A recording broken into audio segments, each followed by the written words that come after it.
Good morning, Year 2. So today it's Thursday the 18th of June and we're going to continue looking at our poems for this week. Who can remind me then, what do we mean by a poem?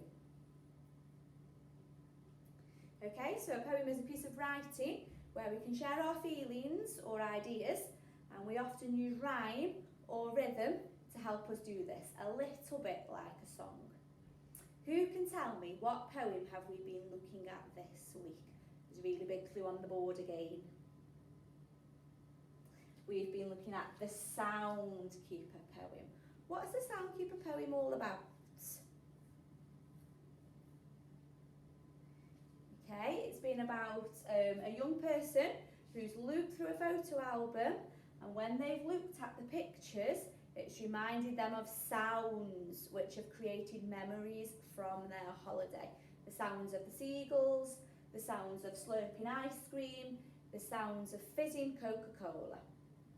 Okay, so we're going to have a go at retelling this poem. This is what you did on Monday.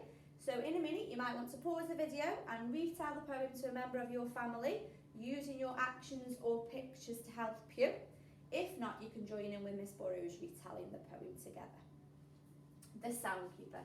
I read a book this morning with photos of the past, of memories when I was young and sounds that always last. The pictures were of holidays, the pictures were of me. The ones I remember best are the ones beside the sea. The crying of the seagulls, the laughter in the air, the humming of the people, the music of the fair. The slurping of the ice cream, the fizz of cola pop, applying sun cream on my back, slippy, slappy, slop. The whooshing of the pebbles, the crashing of the waves, the gurgling and the rushing of the water in the caves. The sound of my legs splashing, swimming in the sea. Dad is paddling to my left and Mum's right here with me. I read a book this morning, the sounds they always last. It keeps them fresh like new, memories of my past. So this week we're writing our own Soundkeeper poem. Can anybody tell me from our learning yesterday what's our Soundkeeper poem going to be about? Okay, it's going to be about sounds that we've had from around school, isn't it? So sounds on the playground and sounds from in the classroom. Okay. Who can recall then some sounds that we gathered from the playground yesterday?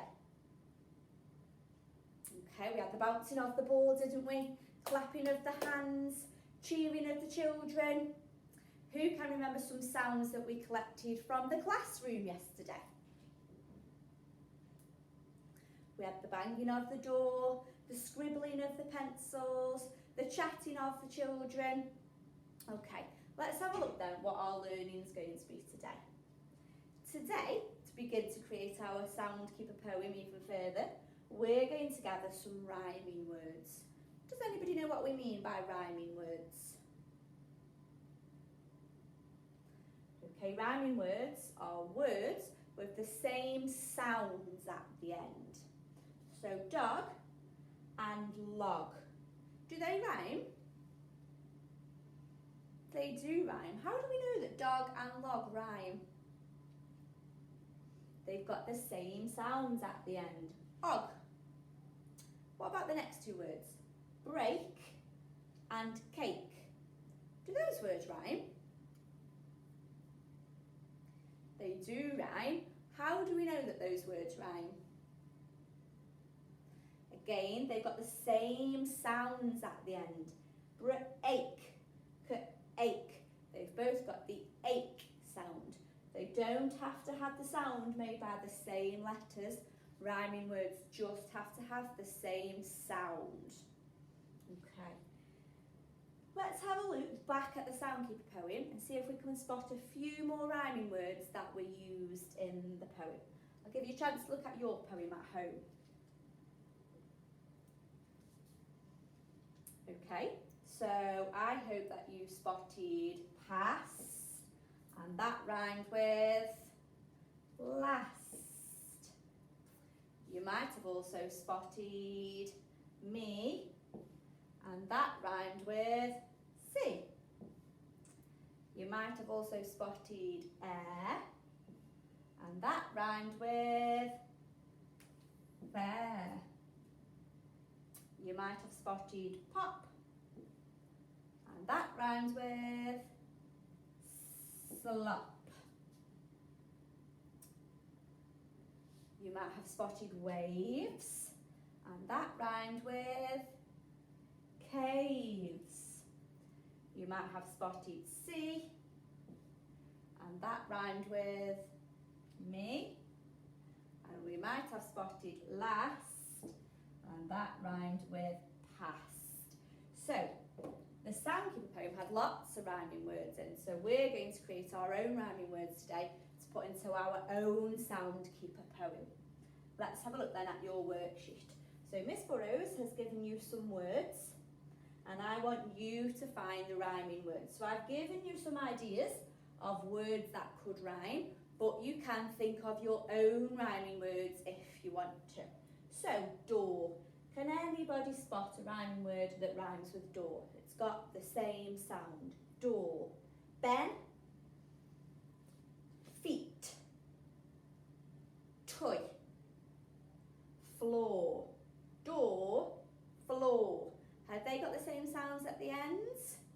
They've both got the or sound. So I found that one word that will rhyme with door is floor. Let's have a go at another one. Seat. Can anybody spot a word down here that rhymes with seat? Oh. Ben. Feet. Seat. Feet. Do they rhyme? They do. They both got the eat sound at the end. Seat and feet. Okay. Once you've found then your words that rhyme with the words Miss Burrows has given to you, there's an extra little challenge. I want you to see if you can put these rhyming words into a sentence for your poem, just like the ones Miss Burrows has done. The dragging of the seat, the tapping of the feet. My sentences end in two words that rhyme, seat and feet. So I'm going to go back and I'm going to pick my first word with door. What could I say? The something of the door. What sound did the door make? Banging. The banging of the door. And let me go back full stop at the end of my sentence. What do we know that door rhymed with? Door rhymed with floor. What sound could we hear on the floor in a classroom? What about the scraping?